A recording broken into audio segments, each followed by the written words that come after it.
శాంతి. నేను ఆత్మను, నిరాకార జ్యోతిర్బిందు స్వరూపాన్ని, శివ పరమాత్మ నా తండ్రి.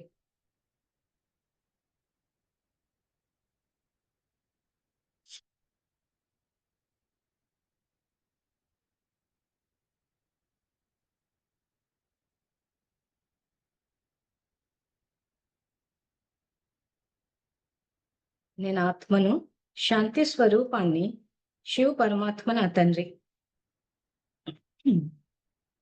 Recording in progress.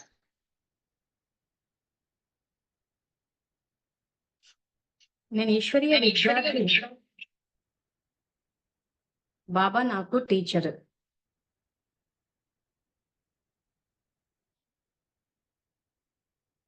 బాబా నాకు సద్గురువు, నేను మాస్టర్ సద్గురువును.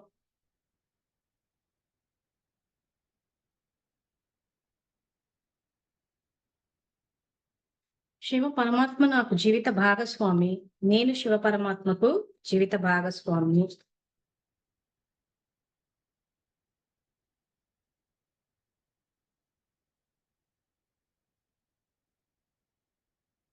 శివ పరమాత్మ నుండి బేహద్ పుత్రవాన్ భవ అనే వరదానాన్ని స్వీకరించి నేను జగన్మాతను అయ్యాను. జగన్మాత స్వరూపంలో పిల్లలందరి పాలన చేయటం నా కర్తవ్యం.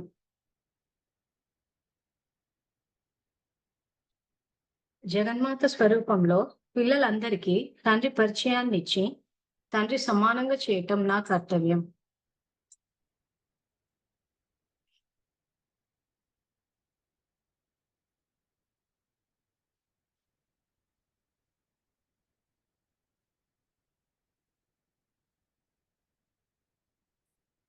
సో నిన్నటి మురళి ఏదైతుందో 18th January 1986. సో నిన్నటి మురళిలో మనం ఏం తెలుసుకున్నామంటే, కొత్త సృష్టికి మనమే పునాది వేస్తున్నాము. ఆ తర్వాత కొత్త తెలివి అయితే బాబా ఎంత ఇస్తున్నారంటే, రచయితని తెలుసుకోవడం ద్వారా రచన యొక్క ఆది మధ్య అంతజ్ఞానం తెలిసిపోతాయి.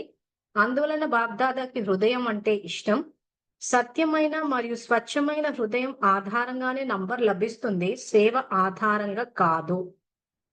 సో నిన్న కొన్ని ఎగ్జాంపుల్స్ చెప్పుకున్నాము, ఇవాళ కూడా కొన్ని ప్రాక్టికల్ ఎగ్జాంపుల్స్ చెప్తాము. సో ఎగ్జాంపుల్స్ ఏమైనా చెప్పినప్పుడు అది ఎవరో ఎగ్జాంపుల్ అని కాకుండా ఎవరికి వాళ్ళు ఒక్కసారి మీరు స్వచింతన చేసుకొని చూడాలి, అలాంటి తప్పులు ఏమైనా చేస్తున్నామని. ఎందుకంటే మాకు వచ్చే ఫోన్ కాల్స్ ఏమవుతుందంటే, మేము ఆల్రెడీ ఆ ఎగ్జాంపుల్స్ ఇచ్చేస్తున్నాం. ఇచ్చిన తర్వాత మళ్ళీ అదే క్వశ్చన్ అడుగుతున్నారు. ఎలాగో క్లాస్ లో ఎగ్జాంపుల్ ఇచ్చినప్పుడు ఎవరికి వాళ్ళు వాళ్ళ జీవితాన్ని చూసుకోవాలి కదా.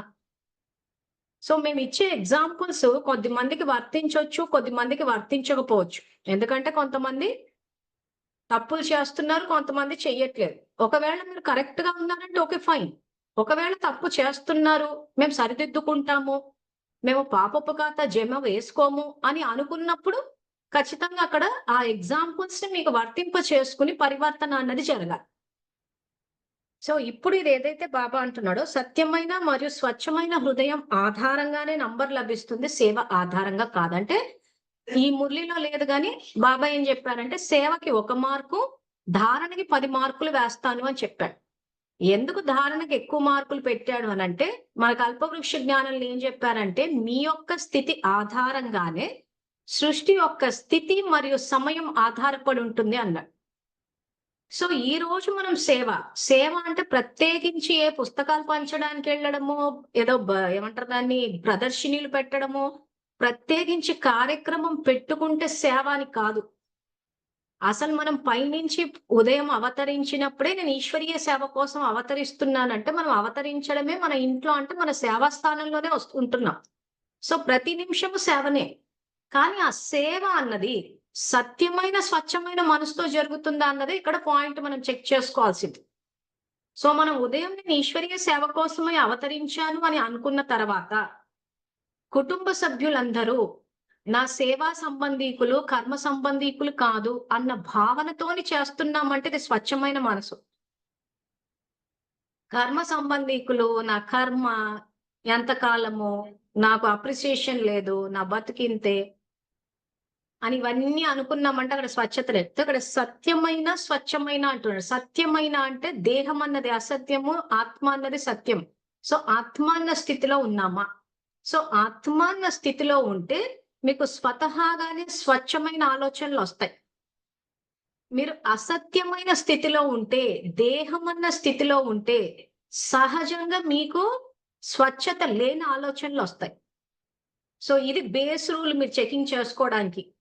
సో మీరు ఉదయం పైనుంచి మన ఇల్లైన పరంధామం నుంచి మీరు సేవాస్థానం, మీ సాకార లోకంలో ఉన్న సేవాస్థానానికి వచ్చినప్పుడే మీరు కుటుంబ సభ్యుల్ని కర్మ సంబంధీకులు అనుకుంటున్నారా, సేవా సంబంధీకులు అనుకుంటున్నారా? తర్వాత కుటుంబ సభ్యులు మారట్లేదు, వాళ్ళు ఇలా చేస్తున్నారు, అలా చేస్తున్నారు అని అనుకుంటున్నారంటే అక్కడ స్వచ్ఛత లేదు అని అర్థం. ఎందుకంటే ఇక్కడ మారాల్సింది ఎవరు? యాక్చువల్గా మనము. ఎందుకు మారాలి మనము? మన యొక్క స్థితి ఆధారంగానే సృష్టి యొక్క స్థితి సమయం ఉంటుంది. సృష్టి అంటే మళ్ళీ గ్లోబ్ అని చెప్పి ఇంటి బయట ఎక్కడికో వెళ్ళిపోకండి. మన ఇంట్లోనే, మన ఇల్లు కూడా ఆ సృష్టిలోనే ఉంది. సో ఈ రకంగా మీరు ఒక్కొక్క పాయింట్ చెక్ చేసుకుంటూ వెళ్తే మీరు వ్యర్థం చేస్తున్నారంటే మీరు అసత్యమైన స్థితి అంటే దేహ స్థితిలో ఉన్నారని అర్థం. మీరు గనక ఆత్మాన్న స్థితిలో ఉంటే స్వచ్ఛమైన సంకల్పాలు వస్తాయి, సహజంగా వస్తాయి. ఖచ్చితంగా ఇంట్లో వాళ్ళందరూ బ్రహ్మవంశీయులే, వెనకొచ్చే సోదరులు. వాళ్ళు మారలేదు, చేయలేదు అన్న వ్యర్థ సంకల్పం వచ్చింది అంటే ఇక్కడ మన స్థితి సమర్థంగా లేదని అర్థం. సో మనం ఇంకా వ్యర్థ సంకల్పాలు చేస్తున్నాం కాబట్టి మన ప్రభావం వాళ్ళ మీద పడి వాళ్ళు వ్యర్థం చేస్తూ ఉంటారు. ప్రతి పాయింట్ చెక్ చేసుకుంటూ వెళ్ళాలి. ఇది మన ఇంటికి సంబంధించినంత వరకు. తర్వాత బయట సేవలు. సపోజ్ బయట సేవలు ఏవైనా సంఘటనలోకి వెళ్ళేటప్పుడు మనం నిజం చెప్పొస్తున్నామా, అబద్ధాలు చెప్పొస్తున్నామా?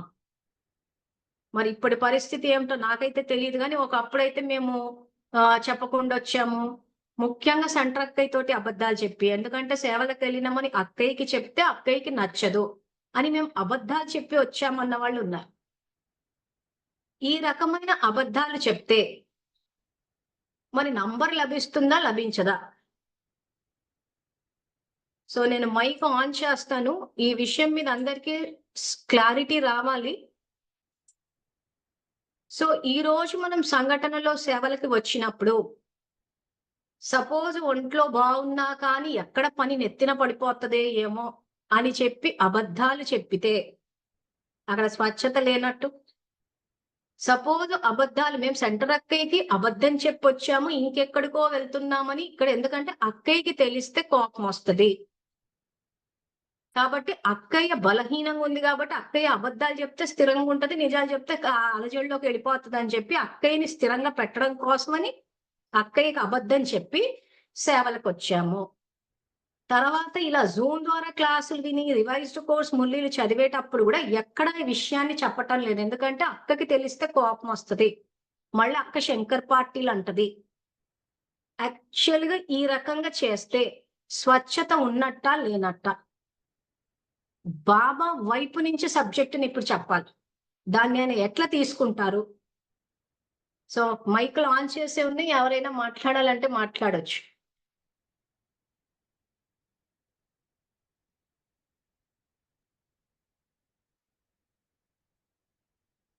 మెసేజ్లు అయితే పెట్టేస్తున్నారు, ధైర్యంగా అయితే ఎవరు రావట్లేదు మరి. సో ఆత్మ అన్న స్థితిలో ఉంటే మొట్టమొదటి వచ్చే గుణమే నిర్భయత. అకే శాంతి. చెప్పండి.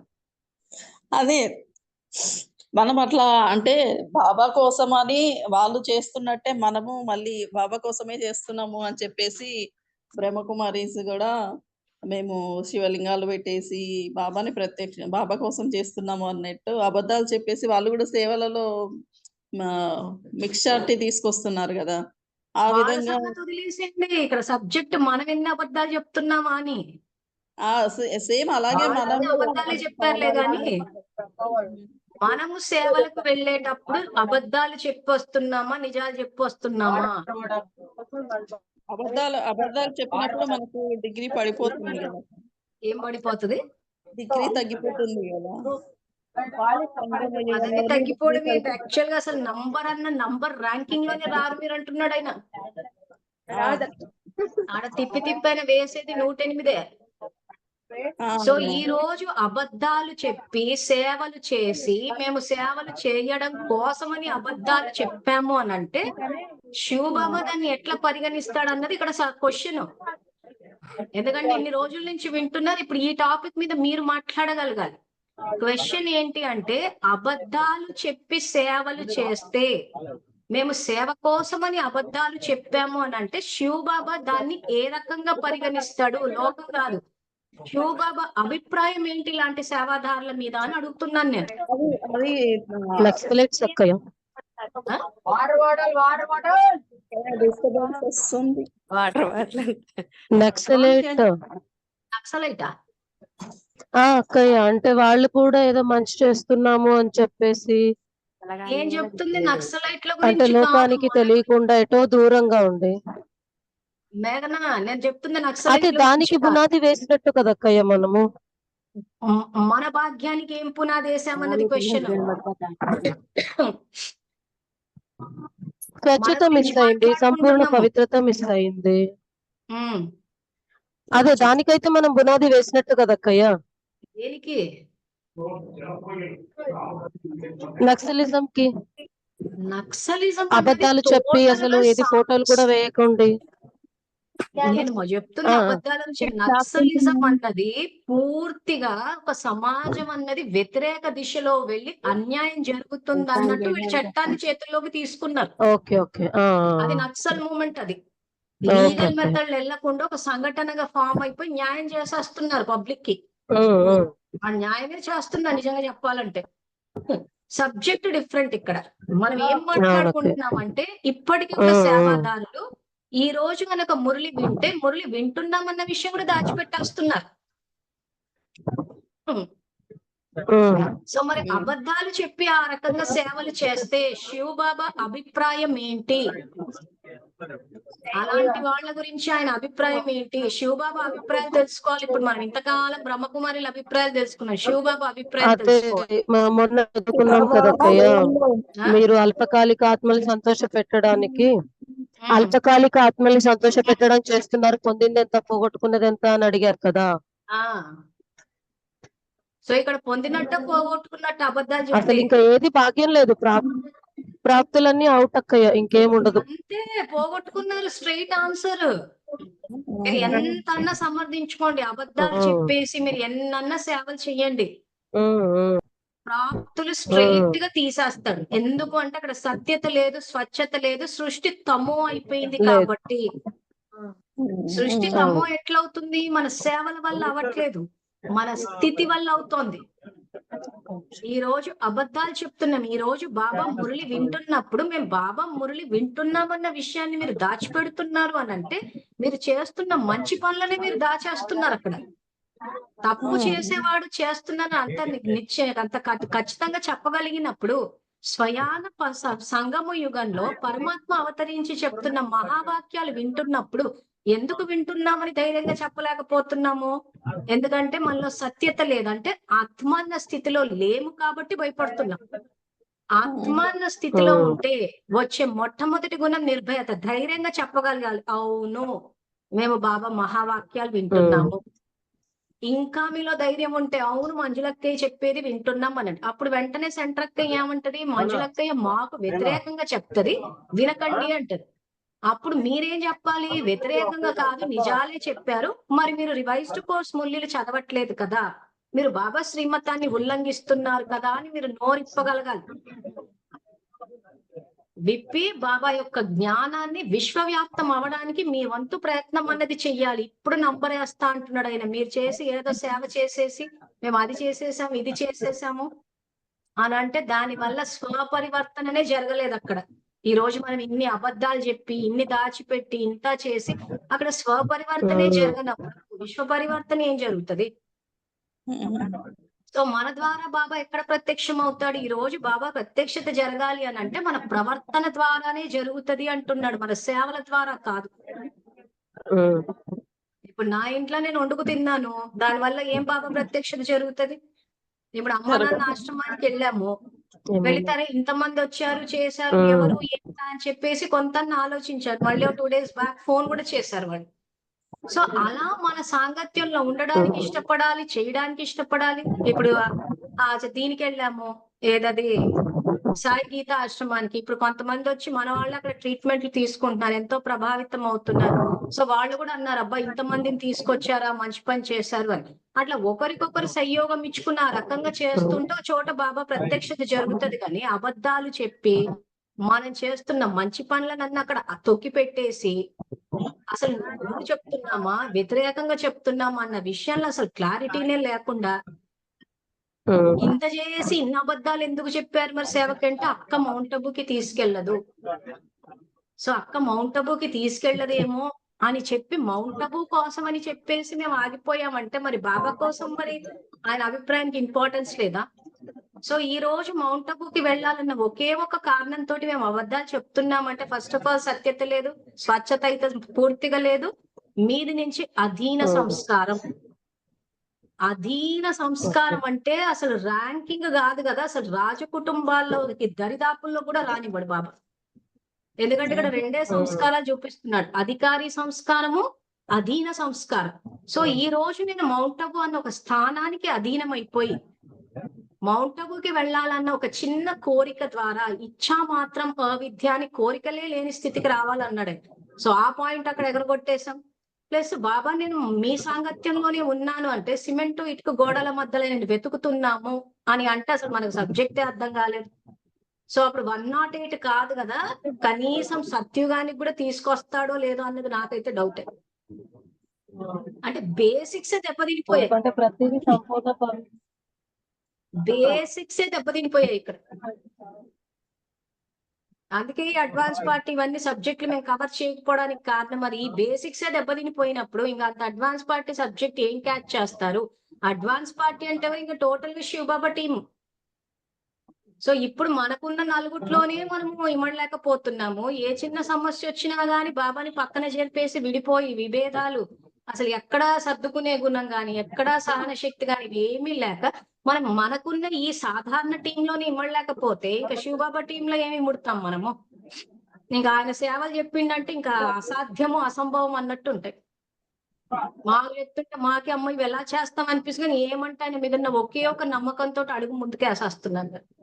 సో ఇంకా ఆయన టీంలోకి ఎప్పుడు వెళ్తారు? ఇంకా ఈ టీములనే ఇక్కడే ఇంకా అసలు మురళి వింటున్నామని చెప్పడానికే భయపడిపోతున్నారు. మురళి వింటున్నాం, అసలు ఆయన మహావాక్యాలు ఇవి వింటున్నాం అన్న విషయం అసలు ఎంతో ఖచ్చితంగా చెప్పాలి. అవును మేము వింటున్నాము. సెంటర్ ఎక్కే గనక మీరు ఇతర మార్గాల్లోకి వెళ్ళిపోతారు అని అంటే అసలు నువ్వే మార్గంలోకి తీసుకెళ్తున్నావని అక్కడ నిలబడి మీరు అడిగి జ్ఞానం ఇవ్వాలి అక్కడికి. అంతేగాని అన్నదంట అని చెప్పేసి వీళ్ళే ఫస్ట్ వణికిపోతున్నారు, వీళ్ళే ఫస్ట్ అలజడిలోకి వెళ్ళిపోతున్నారు. అంటే దాని అర్థం ఏంటి? అక్కడ సత్యత లేదని అర్థం. ఎందుకంటే ఆత్మాన్న స్థితిలో ఉంటే వచ్చే మొట్టమొదటి గుణమే నిర్భయత శక్తి. సో ఈ మురళి ఇప్పుడు మనం ఏదైతే చెప్పుకుంటున్నామో ఈ మురళిలో బాబా అదే చెప్తున్నాడు, మీ మనసా శక్తి నిర్భయతా శక్తి ఉంటేనే పరివర్తన అన్నది జరుగుతుంది. ఆ 2 గుణాలని మనం అక్కడ తీసి పడేసి ప్రతి నిమిషము భయము, ప్రతి నిమిషం అలజడి. ఎందుకు భయపడుతున్నాము అని అంటే అక్క మౌంట్ అబు తీసుకెళ్లదేమో, ఇది ఒకటే మనకు కారణం. అంటే ఎంత అధీనం అయిపోయినాం ఒక స్థానానికి అంటే ఆత్మ ఉన్నతిని చెందలేదు. ఇంకా భక్తిలో ఉన్నప్పుడు ధైర్యంగా బతికామేమో, భక్తిలో ఉన్నప్పుడు తిరుపతి వెళ్ళాలన్నా శ్రీశైలం వెళ్ళాలన్నా టికెట్లు బుక్ చేసేసుకున్నాం, వెళ్ళిపోయి వచ్చేసాం, ఏ భయం లేకుండా బతికేసాం భక్తిలో. అయితే ఇప్పుడు మౌంట్ అబుకి వెళ్ళాలంటే అక్క ద్వారానే వెళ్ళాలంటే ఇంకా బానిసత్వంలోకి వెళ్ళిపోయి బానిసత్వం చేసి వెళ్ళి ఆ సిమెంట్ గోడల మధ్యలో తిరిగి షాపింగ్లు సైట్ సీయింగ్ చేసుకుని వచ్చేసి మొత్తం అంతా రాంగ్ రికార్డింగ్ చేసి మేము సేవకి వెళ్ళేసి వచ్చాము అంటున్నారు. అక్కడ బియ్యం ఏరేసి టీలు చేసేసి పెట్టేసి ఇంకా బాబా పుణ్యం వెయ్యరా అక్కయ్య అని నన్ను అడుగుతున్నారు. సో మీకెవరైనా ఇలాగే నాకు ఫోన్ చేసినట్టు ఫోన్ చేసి అక్క మేము మౌంట్ అబుకి వెళ్ళిపోయి మేము ఇవన్నీ బియ్యం ఏరేసి అక్కడ కూరగాయలు కట్ చేసేసి టీలు ఇచ్చేసి సేవలు చేసి వచ్చాం, మరి బాబా పుణ్యం ఇస్తారా ఇవ్వరా అని మీకు గనక ఫోన్ చేస్తే ఏ సమాధానం ఇస్తారు?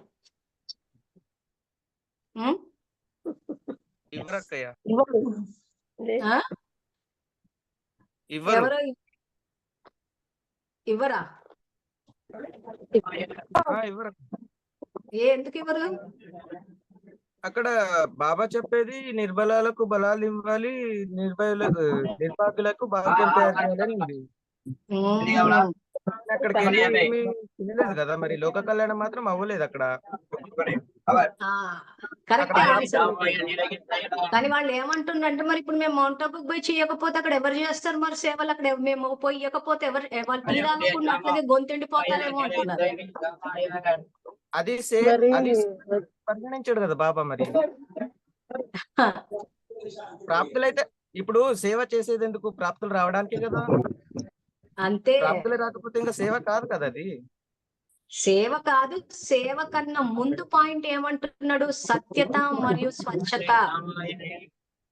ఏ ఉద్దేశంతో మనం వెళ్తున్నాం మౌంట్ ఆబుకి? సేవా ఉద్దేశంతో వెళ్తున్నామా, తప్పించుకోనికి వెళ్తున్నామా, అక్కని ఇంప్రెస్ చేయడానికి వెళ్తున్నామా అన్నది ఎవరికి వాళ్ళు చెక్ చేసుకోవాలి. మరి ఎందుకంటే చాలా సందర్భాల్లో మౌంట్ ఆబుకి వెళ్ళిపోయి వచ్చేస్తారు, అక్క మళ్ళీ ట్రిప్ వేస్తుంది. ట్రిప్ వేసినప్పుడు మీరు అందరూ రండి రండి అంటే వీళ్ళు ఆల్రెడీ వెళ్ళిపోయి ఉంటారు.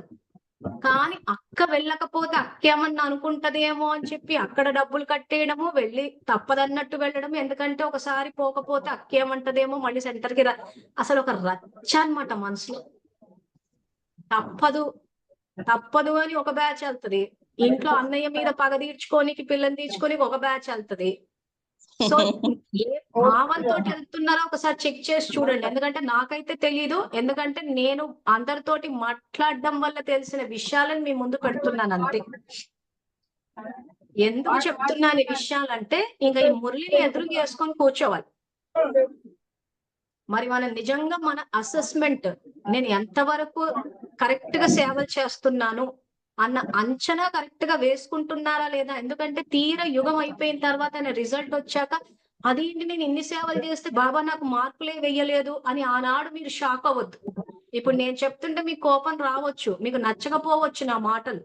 అక్క చెప్పేటప్పుడు ఇలా చెప్పింది అలా చెప్పిందని మీకు అసలు ఇంకా నేను అంటే అసహ్యం కూడా పుట్టొచ్చు.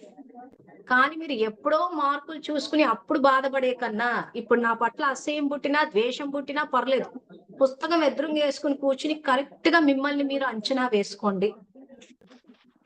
మీరు చేస్తున్న సేవలు ఎంతవరకు శివబాబా అభిప్రాయానికి అనుగుణంగా ఉన్నాయి. శ్రీమతం అన్న పెద్ద పెద్ద పదాలు కూడా తీసేయండి. ఆ పదాలు ఏంటనే భయం వేసేస్తుంటారు.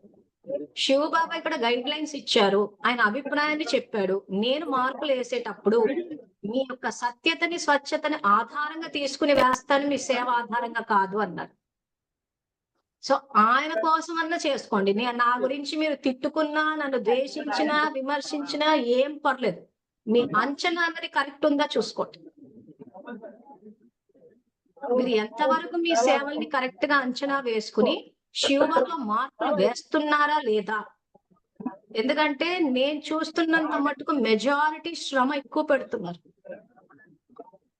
కానీ ఫలితం తక్కువ ఉంటుంది. నేను చెప్పలేకపోతున్నాను, నాకు కంటెదురుగానే జరుగుతున్నాయి. ఎందుకు చెప్పలేకపోతున్నామంటే ఆత్మలు బలహీనంగా ఉన్నారు. చెప్పానే అనుకోండి, అబ్బా మేము ఇన్ని సేవలు చేస్తుంటే మంజులక్క అయిపోయి. అందుకే మురళి ఎదురుగుంది కాబట్టి ఇప్పుడు చూసుకోండి. ఆయన అభిప్రాయం ఏంటన్నది నాకు ఎప్పుడో తెలుసు. కానీ అందుకే అంటాను, జూమ్ లో క్లాసెస్ అటెండ్ అయ్యే వాళ్ళకు నిజాయితీ, ధైర్యం రెండు ఉండాలి. అందుకే నా గురించి విమర్శించిన, నా పద్ధతిని అందరూ తిట్టుకున్నా, ద్వేషించిన, కోపం తెచ్చుకున్నా ఉన్నాయన్నీ ఎందుకు చెప్తూ పోతున్నానంటే మీరు ఆనాడు షాక్ తినొద్దు. ఆనాడు మళ్ళీ రక్తపు కన్నీరు కాచి అయ్యో నేను అయిపోయింది. ఎందుకంటే మీ జన్మలన్నీ అక్కడ చూపించేస్తాడు ఆయన. ఆ ఎండింగ్ వచ్చినప్పుడు ఏమైతుందంటే మనం చేసుకున్న కర్మలు ఏవైతే ఉన్నాయో మన ఎదురుగా మనకే ఫ్లాష్ అవుతాయి. ఆయన మురళిలో ఏం చెప్పానంటే, మీరు టీవీలో ఏ రకంగా అయితే మీకు స్పష్టంగా కనిపిస్తుందో ఆ రకంగా చూపిస్తాను అన్నాడు.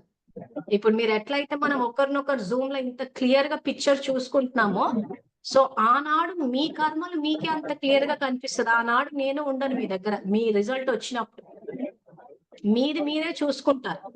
ఆ చూసుకున్న రోజున మేము భగవంతుని మహావాక్యాలు వింటూ కూడా మేము వినలేదని అబద్ధం చెప్పాము.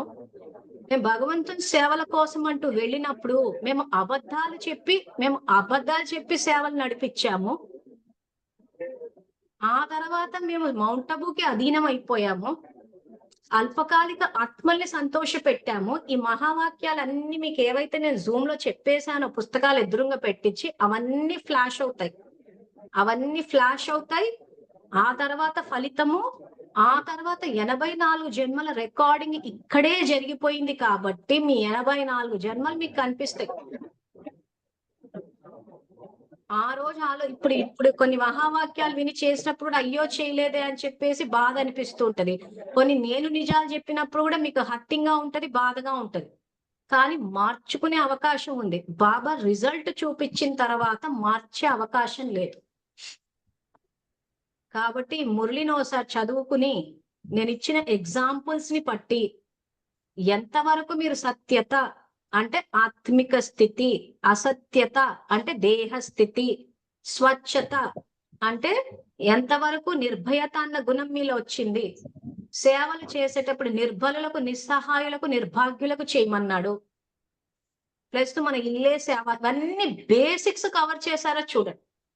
ఒకవేళ మౌంట్ అబూకి వెళ్ళి సేవలు చేసినా కానీ ఆత్మిక స్థితిలో నా ఆత్మిక సోదరులకు నేను సేవ చేస్తున్నానన్న ప్రేమతోటి గౌరవంతో చేయాలి. ఇక్కడ స్థానం కాదు ఇంపార్టెంట్, మీ యొక్క స్థితి ఇంపార్టెంట్. మీరు అది ఇంట్లో ఉండి చేస్తారా, మౌంట్ అబూకి వెళ్ళి చేస్తారా, ఎక్కడ ఉండి చేసినా కానీ మీలో సత్యతను చూస్తాడండి. మీరు మౌంట్ అబూకి వెళ్ళి బియ్యం ఏరినా, మీరు మౌంట్ అబూకి వెళ్ళి టీ పోసినా, మీరు ఆత్మిక స్థితిలో ఉండి మీరు దాంట్లో శక్తిని నింపి నా ఆత్మిక సోదరులకు ఇస్తున్నానని చెప్పి వాళ్ళలో శక్తి నింపే విధంగా చేస్తే మార్కులు వేసేస్తాడు. అంతే తప్పితే మౌంట్ అబూలో ఉన్నామంటే ఏదో ఒక సేవ అలాట్ చేశారు కాబట్టి ఆ సేవ ఏదో చేసేయడము, ఇక ఆ తర్వాత రిలాక్స్ అయిపోయి మొత్తం వ్యర్థమంతా నడిపించడము. కనీసం ఆ టీలు ఇచ్చేటప్పుడు మరి వాళ్ళకి ఒక వరదానంతో ఇస్తున్నామా, ఒక ఆత్మిక స్థితితో ఇస్తున్నామా, ఏ ఉద్దేశంతో ఇస్తున్నాము, ఏమైనా భయపడుతున్నామా? అమ్మో ఏం మౌంట్ అబూలో చూస్తుంటాం కొంతమంది ఫోన్ చేసినప్పుడు అసలు ఏం మాట్లాడుతారో వినిపించదు. ఏంటి అంత నిదానం అంటే గట్టిగా మాట్లాడొద్దంటారు. అంత భయపడుతూ ఏముంది, నువ్వు ఏం తప్పు మాట్లాడుతావు, సరే మెల్లగానే మాట్లాడు, కానీ అట్లీస్ట్ ఆ భయం అన్న స్థితి ఉండొద్దు కదా. ఆ గొంతు లోపలి కొంతమంది మాట్లాడుతుంటారు, అసలు మాట్లాడుతుంటే వినిపించని కూడా వినిపించదు, అవతల వాళ్ళకి కొత్తగా స్ట్రెయిన్ అన్నమాట. సో మనం ఈ రోజు మాట్లాడుతుంటే అవతల వాళ్ళు వినడానికి ఇబ్బంది పడుతున్నారంటే ఆ ఖాతా కూడా వచ్చి మన దాంట్లోనే పడుతుంది కదా. మాట్లాడితే స్పష్టంగా వినపడేటట్టు మాట్లాడాలి. లేదు మనం మాట్లాడితే నలుగురికి వినపడదు, మేము కూసుకొని లోపల మింగేస్తామంటే మాట్లాడకపోతే మరీ మంచిది. ఎందుకంటే అవతల వాళ్ళకి స్ట్రెయిన్. ఈ రోజు మన కళ్ళ ద్వారా ఏదైనా కనిపించకపోతే మనం ఎంత ఇబ్బంది పడతామో, చెవుల ద్వారా కూడా స్పష్టంగా వినపడకపోతే కూడా అవతల వాళ్ళు ఇబ్బంది పడతారు. కానీ వాళ్ళకి వినిపిస్తుందేమో అని నోరు ఇలా పెట్టేసుకుని ఇలా మెల్లమెల్లగా మాట్లాడుతుంటే తలనొప్పి తప్పితే ఏం రాదు. సో ఎంత స్పష్టత ఉంది మన ఆలోచనలో, ఎంత స్పష్టత ఉంది మన మాటలు, ఇవన్నీ చెక్ చేసుకుంటూ పోతే అప్పుడు తేలుస్తాం ఆయన ఎక్కడ ఎవరేం చేశారా అని చెప్పి. సో ఇప్పుడు ఇలా వాక్యాలు చూసుకుంటే ఇప్పుడు ఏం చేస్తున్నారు తెలుసా, అందరు ఇలాంటి మురళి కనిపించేస్తే సత్యమైన మరియు స్వచ్ఛమైన హృదయం ఆధారంగానే నంబర్ లభిస్తుంది, సేవ ఆధారంగా కాదు, సేవలో కూడా సత్యం చేశారు, బుద్ధి అని చేశారు. చాలా బాబా ఏదో చెప్పారు, అలా ఫ్లోలో చదువుకుంటూ వెళ్ళిపోతారు. యాక్చువల్గా ఇక్కడే ఆగిపోవాలి. ఆయన ప్రశ్న అడిగారు, ఆయన ఏమడుగుతున్నారు, సేవలో కూడా సత్యమైన మనసుతో చేశారా లేక కేవలం బుద్ధి ఆధారంగా చేశారా అని ప్రశ్న అడిగాడంటే ఎందుకు అడుగుతున్నాడని అక్కడ ఆగిపోవాలి. అలా ఆగి మిమ్మల్ని మీరు పరిశీలించుకున్న రోజున కరెక్ట్ గా ముందుకెళ్ళగలుగుతారు. కానీ మనం కర్మలు ఆచరించేటప్పుడు మనకు అది కరెక్ట్ అనిపిస్తుంది కాబట్టి మనం చేస్తున్నాం. సో కాబట్టి మనం ఇలాంటి ప్రశ్నలు చూసేసుకుని మొత్తం వెనక నుంచి అంతా గతాన్నంతా చూసుకుని నేను చాలా బాగా సేవలు చేశాను, నేను బాబా కోసం అబద్ధాలు కూడా చెప్పాను, నా ప్రేమ కోసం నేను అబద్ధాలు చెప్పాను, ఆయన కోసం నేను ఎన్నో చేసి ఇలా మనకి మనం సమర్థించుకుంటే కాదు. సో మరి ఏంటి ఇక్కడ చెకింగ్ పాయింట్ అని అంటే, నేను ఆత్మని నిరాకార జ్యోతిర్బిందు స్వరూపాన్ని పరమాత్మన తనని బాబా కనెక్ట్ అవ్వాలి. కనెక్ట్ అయినప్పుడు మనం ఏం తప్పులు చేశామా అని మన ఆత్మే మనకి ఇండికేషన్ వేసేస్తుంది. ఎందుకంటే తండ్రికి కనెక్ట్ అయి ఉంది. తండ్రికి కనెక్ట్ అయి ఉన్న ఆత్మ ఏం చేస్తుంది, మనం తప్పు చేసినా, నువ్వు ఫలానా చోట తప్పు చేశావు అని మనకి ఇండికేషన్ వేస్తుంది. ఇది యాక్చువల్ చెకింగ్ పద్ధతి. సపోజ్ నేనే ఇప్పుడు నా ఆఫీస్లో నాకున్న అనుభవాలు చెప్పాలంటే కొన్నిసార్లు మాట్లాడేటప్పుడు అంటే బూతు మాటలని కాదు, బట్ నాట్ డీసెంట్ వే. అలాంటివి వచ్చినప్పుడు వెంటనే ఆత్మ ఇండికేషన్ వేసేసారు, ఇక్కడ రాంగ్ వెళ్తున్నావు అనేసి. ఎందుకు వేసింది? అది ఆత్మిక స్థితిలో ఉంది కాబట్టి. మరి ఆత్మిక స్థితిలో ఉన్నప్పుడు అలాంటి భాష ఎందుకు వస్తుంది అన్నప్పుడు ఏంటంటే ఆత్మలో డ్యుయాలిటీ ఉండి పూర్తిగా ఆ స్టేజ్ దాటినప్పుడు రెండు వైపులా నడుస్తూ ఉంటుంది. సో అప్పుడు ఎప్పటికప్పుడు చెక్ చేసుకోవాలి, ఓహో ఇక్కడ ఇది జరిగిందా. సో ఎప్పటికప్పుడు ఆయన అంటుంటారు చూసారా, నా బాబా అనుకోండి, బాబా అని అనుకోండి. మనసు ద్వారా, నోటి ద్వారా కాదు. చాలా మంది ఏంటంటే నోటి ద్వారా అంటూ ఉంటారు ఏదొచ్చినా కానీ బాబా బాబా. ఇంకా కొంతమంది అయితే అసలు అంటుంటే బాబా భగవంతుడా అనిపిస్తుంది. ఆ కూర్చుంటుంటే బాబా బాబా ఇట్లా. ఆ వినే వాళ్ళకి చూసే వాళ్ళకి అసహ్యంగా కూడా ఉంటది అది. అది మనస్సు ద్వారా తలుచుకో. ఆ మనస్సు ద్వారా తలుచుకున్నప్పుడు ఆత్మ కనెక్ట్ అవుతుంది కాబట్టి మీకు ప్రాపర్ గైడెన్స్ వస్తుంది. మీరు ఏదైనా టైంకి తప్పు చేసినా కానీ తెలిసిపోతాయి. సపోజ్ ఈ రోజు మనం కరెక్ట్ గా చేసామని మనం అనుకుంటాం, కానీ బాబా కనెక్ట్ అయినప్పుడు మనం ఎక్కడ తప్పు చేసామో, ఎక్కడ ఏం చేసుంటే ఇది వచ్చి ఉంటది అని మీకేమి ఇట్లా స్పష్టంగా మీ 63 జన్మలు సీన్ టు సీన్ ఏం కనిపించదు, కానీ ఇండికేషన్ వస్తుంది. అరే ఎక్కడో మన సంస్కార పరంగా ఇక్కడ తప్పు జరిగింది కాబట్టి ఆ సంస్కారానికి ప్రతిఫలంగా ఈ సంఘటన వచ్చింది అని ఒక ఇండికేషన్ మాదిరి వస్తుంది. సో నేను మళ్ళీ రిపీట్ చేస్తున్నాను, సీన్ టు సీన్ ఏం కనిపించదు. అదిగో నా పూర్వజన్మలు ఈ సీన్ జరిగింది కాబట్టి ఆ సీన్ కి ఈ సీను అని చెప్పి సీన్ టు సీన్ కనిపించదు, సంస్కారం టచ్ అవుతుంది. నా జీవితంలో ఈ సంఘటన వచ్చిందంటే ఈ సంఘటన వెనకాల నేను ఫలానా సంస్కారంతో నేను అక్కడ ప్రవర్తించాను కాబట్టి ఆ సంస్కారానికి ప్రతిఫలంగా ఈ సంఘటన అని సంస్కారం మీద ఫోకస్ పెట్టేటట్టు వస్తుంది ఇండికేషన్. దాన్ని బట్టి చెక్ చేసుకోవాలి. స్వచింతన చేసుకుని కరెక్ట్ గా చెక్ చేసుకుంటే అప్పుడు శివబాబా ప్రకారము మనం కరెక్ట్ గా పురుషార్థం చేస్తున్నామా, లేకపోతే మన సొంతగా మనం చేసేసుకుని కరెక్ట్ అనుకుని సమర్థించుకుని, లేదా ఇంకెవరినన్ను అడిగి ఇది కరెక్టా అది కరెక్టా అని అడిగితే వాళ్ళదే ఇస్తారు. నాలాంటి వాళ్ళని అడిగితే ఆత్మ బలహీనంగా ఉంటే యాక్చువల్ గా సమాధానాలు ఇవ్వను నేను దాటేస్తుంటాను ఇంకంతే. ఎందుకంటే ఇంకా బలహీనంగా ఉన్న చోట ఇంకా మనం ఎంత చెప్పినా వేస్టే. సో ఆత్మ శక్తిశాలి ఉన్న చోట నేను కూడా స్ట్రైట్ గానే చెప్పేస్తాను, ఇదిగో ఇక్కడ. సో ఆ శక్తిశాలి ఉన్నారా అని నాకు కొంత అంచనా ప్రకారం తెలుస్తూ ఉంటది కాబట్టి అప్పుడు వాళ్ళు అడిగినప్పుడు కూడా ఇదిగో అలా కాదు ఇలా అన్నట్టు చెప్పేస్తాం. సో కాబట్టి ఉత్తమమైన విషయం ఏంటంటే మీకు మీరు చెక్ చేసుకోవడము, బాబాని అడిగి చెక్ చేసుకోవడం, పుస్తకాలు ఎదురుగా వేసుకుని ఆయన ప్రశ్న అడిగినప్పుడు ఆయన కనెక్ట్ అయ్యారంటే మీకే టచ్ అవుతుంది మీరు ఎక్కడ తప్పు చేస్తున్నారని. ఇంకొకరిని అడగాల్సిన అవసరం కూడా లేదు. ఎందుకంటే ఎవరిని అడిగినా గానీ అవతల వాళ్ళు బాధపడతారనో మొహమాట పడతారని నేనే ఆగిపోయిన సందర్భాలు చాలా ఉన్నాయి. ఎంతో మంది అనుకుంటారు మంజులకి ఎన్నో చెప్పిందని, కానీ యాక్చువల్ గా చాలా విషయాలు మేము చెప్పలేకపోతాం. ఎవరైనా ధైర్యంగా ఉన్నారు అంటే చెప్పగలం. వాళ్ళు దాన్ని మార్చుకోగలరు, దాన్ని అర్థం చేసుకుంటారు.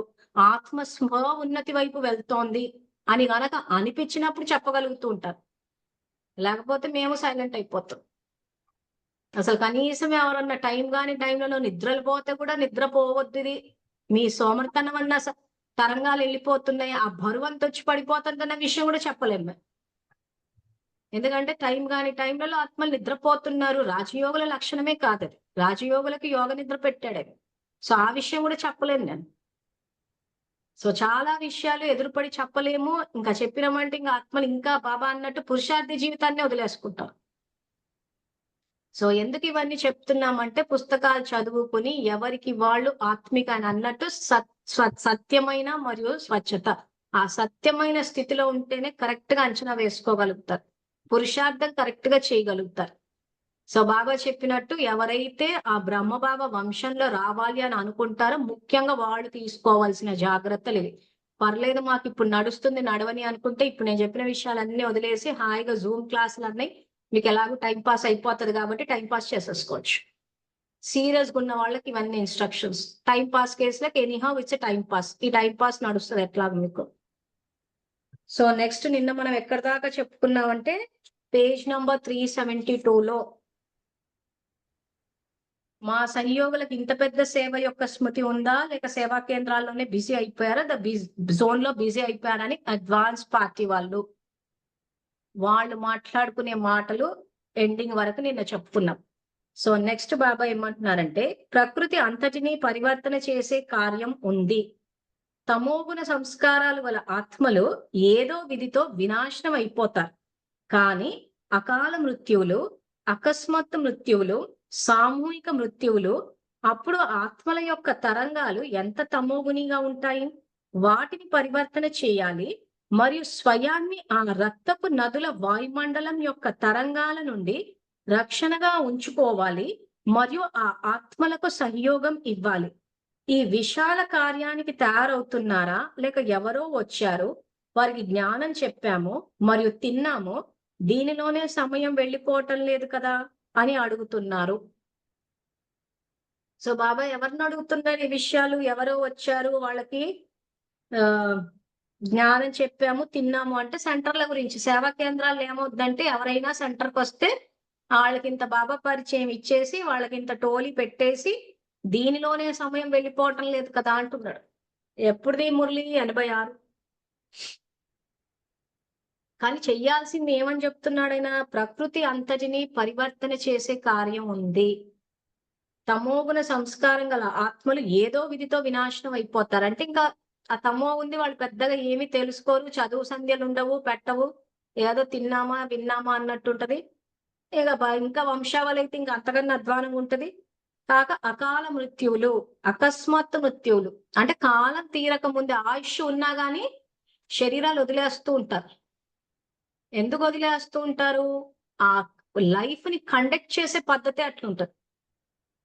దానివల్ల సమయానికన్నా ముందు కూడా శరీరాలు వదిలేస్తూ ఉంటారు. ప్లస్ అకస్మాత్తు మృత్యువు. సో వర్తమాన జన్మలు ఎంత పాపాలు చేసేసుకుంటూ పోతుంటారంటే, ఇంకా ఆ పాప భారంతో అకస్మాత్తుగా మృత్యువు జరిగిపోతూ ఉంటాయి. సామూహిక మృత్యువు, ఇదిగో ఈ ప్రకృతి వైపరీత్యాలు ఇట్లాంటివి ఏమైనా వచ్చేసినాయి అంటే కట్టలు కట్టలు, గుంపులు గుంపులుగా పోతూ ఉంటారు. సో అప్పుడు ఆత్మల యొక్క తరంగాలు ఎంత తమోగునిగా ఉంటాయి, వాటిని పరివర్తన చేయాలి మరియు స్వయాన్ని. సో ఇటువంటి పరిస్థితులు వస్తాయి అని చెప్పాను 86లోనే చెప్తున్నాడు. కాబట్టి ఇప్పుడు మనం ప్రకృతిని సతోగా చేస్తూ, అది ఏ రకంగా సత్తువ అయింది అనేసి మనం ఏమైనా ప్రకృతి ద్వారా అది మనకు సేవ చేసి మనకు బెనిఫిట్ అయింది అంటే, మనం వచ్చి నలుగురికి చెప్పి బాబాని ప్రత్యక్షం చేయగలం.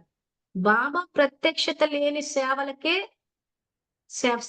ప్రత్యక్షత లేని సేవలకి అంత మార్కులు పడవు.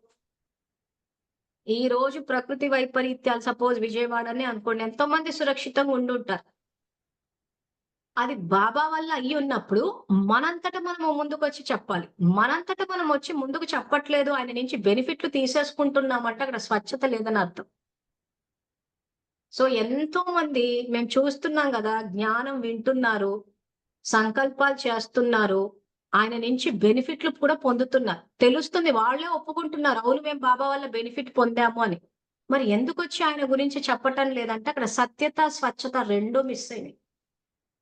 ఆ సత్యత అన్న ఆత్మిక స్థితి ఉండి, ఆయన పట్ల ప్రేమే గనకుండి, ఆయనకు గనక జీవిత భాగస్వామి అని అనుకుని ఉంటే ఖచ్చితంగా వాళ్ళంతటా వాళ్ళే ముందుకొచ్చి చెప్పేస్తాం, ఇదిగో ఇలా సమస్య వచ్చింది, బాబా మాకు ఈ రకంగా హెల్ప్ చేశారు అని నలుగుట్లో వచ్చి ఆయనను ప్రత్యక్షం చేస్తారు. ఎందుకు ఆయనని ప్రత్యక్షం చెయ్యట్లేదంటే, ఆయన పట్ల మనం ఇందాక పోయినసారి మురళి చెప్పుకున్నాం చూసారా, ఆత్మిక దుస్తులు, లవ్ మ్యారేజ్ చేసుకున్నాం చెప్పి. ఫస్ట్ ఆఫ్ ఆల్ ఆయనతో లవ్ మ్యారేజ్ జరగలేదు, అసలు పెళ్ళే జరగలేదు, ఆయన అసలు జీవిత భాగస్వామి అనే అనుకోలేదు. ఏదో వీళ్ళ అవసరాలకు వాడుకున్నారు, ఇంకా సంకల్పాలు చేస్తారు, ఎలాగో పనిచేస్తాయి, మీరు ఎలా చేసినా అవి పనిచేస్తాయి.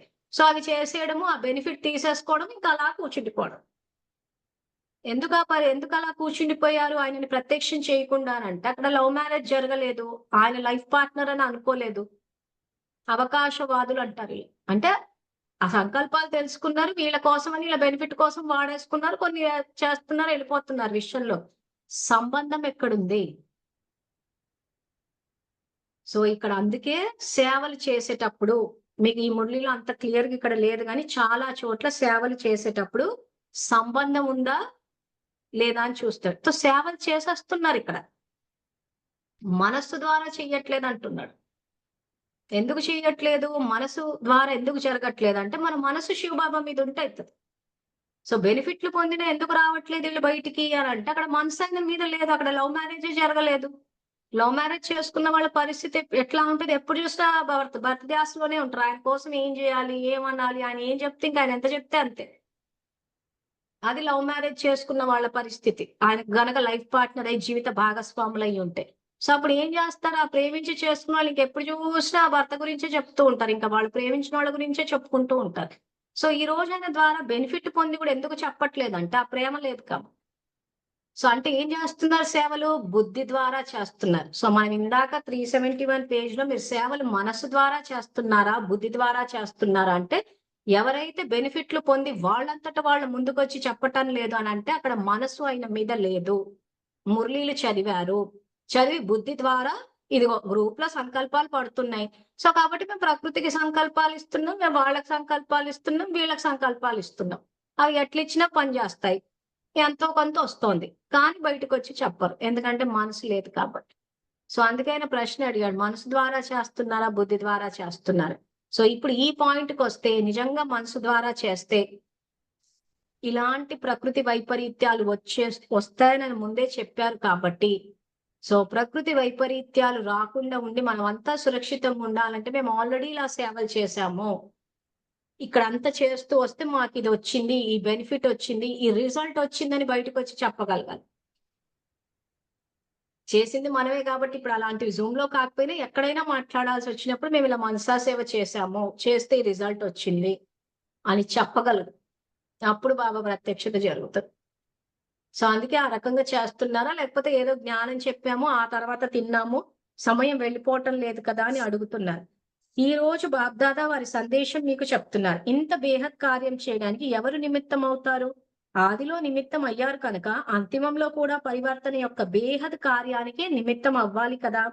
గర్భమహల్ తయారు చేయాలి. అప్పుడు యోగ బలం యొక్క కొత్త రచన ప్రారంభం అవుతుంది. యోగ బలం కొరకు మనసాశక్తి అవసరం. మీ రక్షణకి కూడా మనసాశక్తియే సాధనం అవుతుంది. మనసాశక్తి ద్వారానే స్వయం యొక్క అంతిమం సుందరంగా అవ్వడానికి నిమిత్తం అవుతుంది.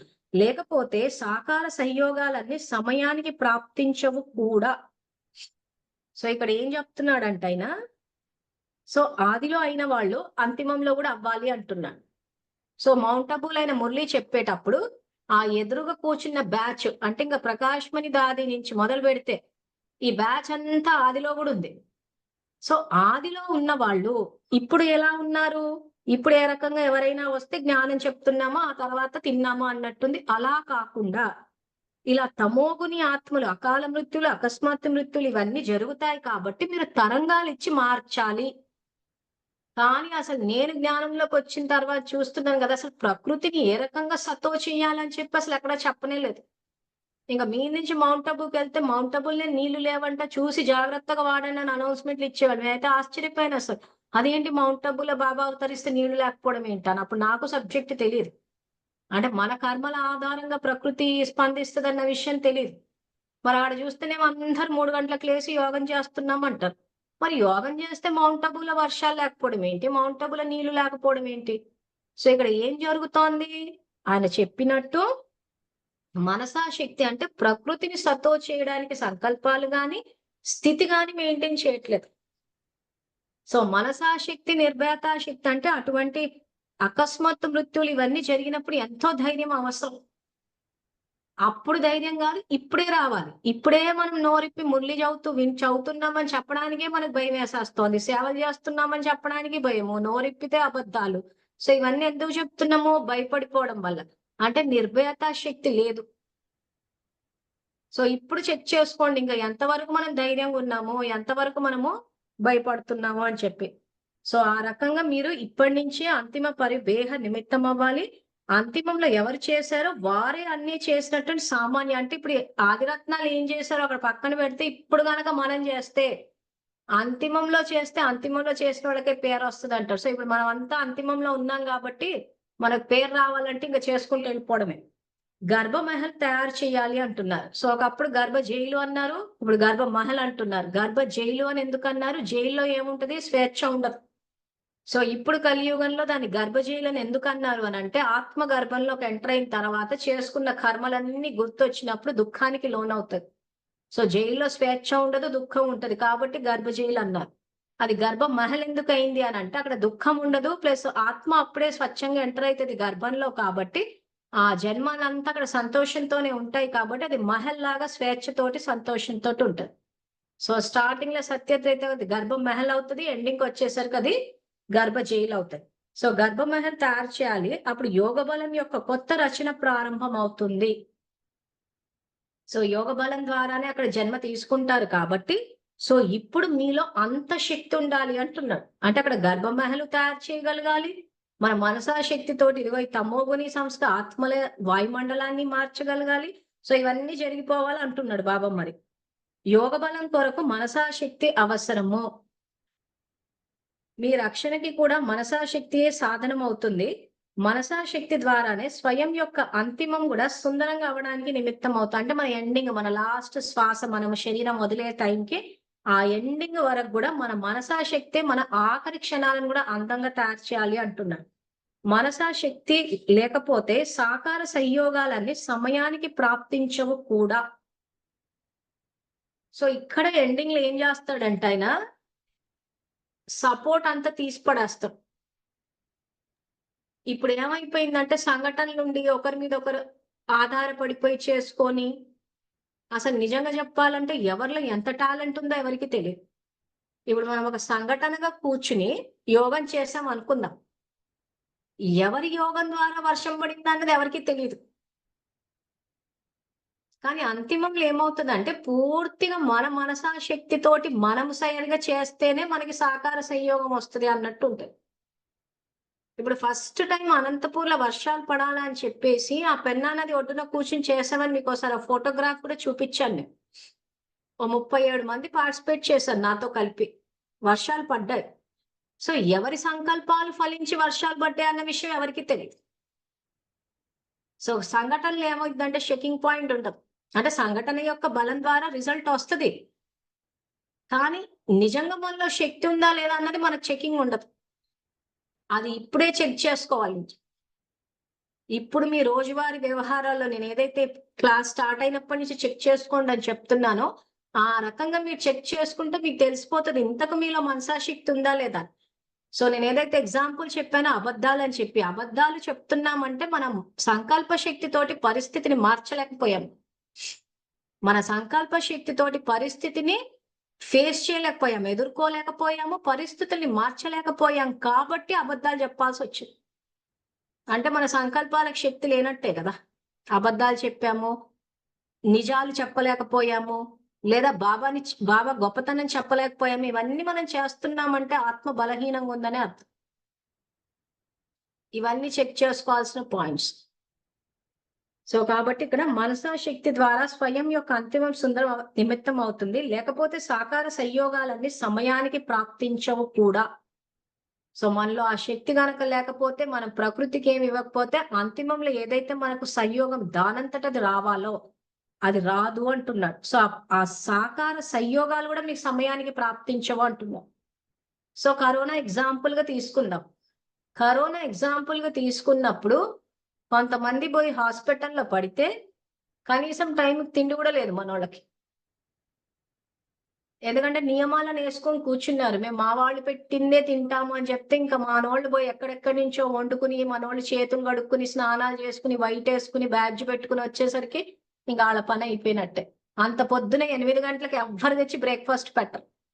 అసలు మామూలుగా ప్రోగ్రామ్స్ పెడితేనే 9:30-10కి పెడతారు బ్రేక్ఫాస్ట్. అది షుగర్ బీపీ ఉన్న వాళ్ళంతా ఏమైనా పర్లేదు కానీ మనోళ్ళు తీరిగ్గా పాటలు వేసుకుని యోగాలు చేసుకుని 9:30కి పట్ల పెడుతూ ఉంటారు. ఇంకా కరోనా టైంలో అయితే ఇంకా వాళ్ళంతా పోయినట్టు, ఎందుకంటే ఎవరిని తినరు కదా. ఇంకా వాళ్ళోళ్ళు పెట్టి వచ్చేసరికి అయిపోయింది. ఎందుకు ఆ మనసాశక్తి లేదు, ఆ పుణ్యం ఖాతా లేదు, ఆ సాకార సంయోగాలు ఏవైతే ఆ టైంకి అందాల్లో అందకుండా పోయినాయి. కొంతమంది అయితే పోయారు కూడా, రోగం కన్నా టైంకి తిండి లేకపోయారు. ఎందుకంటే అందరికీ అదే వచ్చి ఇప్పుడు ఆ టైం ఇప్పుడు ఎవరన్నా ఆ రకంగా హాస్పిటల్లో పడి ఎవరైనా సెంటర్కే హాస్పిటల్లో పడి ఉన్నప్పుడు ఎవరు ధైర్యంగా వచ్చి తెచ్చిస్తారు? అందులో మా వాళ్ళే వచ్చి ఇవ్వాలి, బాబా పిల్లలే ఇవ్వాలని మనం ఇన్ని రూల్స్ పెట్టుకొని కూర్చున్నప్పుడు అది ఎట్లా వర్తిస్తుంది? సో ఆయన ఆ రోజుల్లోనే చెప్పాడు, మీరు ఈ రకంగా ప్రవర్తిస్తే సహకార సంయోగాలన్నీ కూడా సమయానికి ప్రాప్తించవంటే చాలా మందికి సహకార సంయోగం అందక కూడా కరోనా టైంలో చచ్చిపోయారు. ఏమంటే వీళ్ళు డ్రామా అని చెప్పి అదేదో కవరింగ్ ఇచ్చారు, కానీ డ్రామా కాదు, పాడు కాదు. వీళ్ళు చేసుకున్న కర్మ, ఆ సహకార సంయోగం ఏదైతే వీళ్ళకి ఆ టైంకి అందాల్లో అది అందకుండా పోయింది. చాలా మందికి తిండి కూడా లేకుండా పోయింది. సో ఇది ఇప్పుడు మనం మొన్న చూసిన 2020 కరోనా, బాబా చెప్తుంది 86 లో, అంటే ఇంకా రాబోయే రోజుల్లో ఎలా ఉంటుందో చూసుకోండి. ఆ సమయంలో మనసాశక్తి అంటే శ్రేష్ఠ సంకల్ప శక్తి మరియు ఒకనితోనే లైన్ స్పష్టంగా లేకపోతే మీ బలహీనతలు పశ్చాత్తాప రూపంలో భూతాల వలె అనుభవం అవుతాయి. ఇంకా దీని గురించి మళ్ళీ ఎగ్జాంపుల్స్ ఇచ్చి రేపు చెప్తాను. సో అంతవరకు థ్యాంక్ యూ. Om Shanti.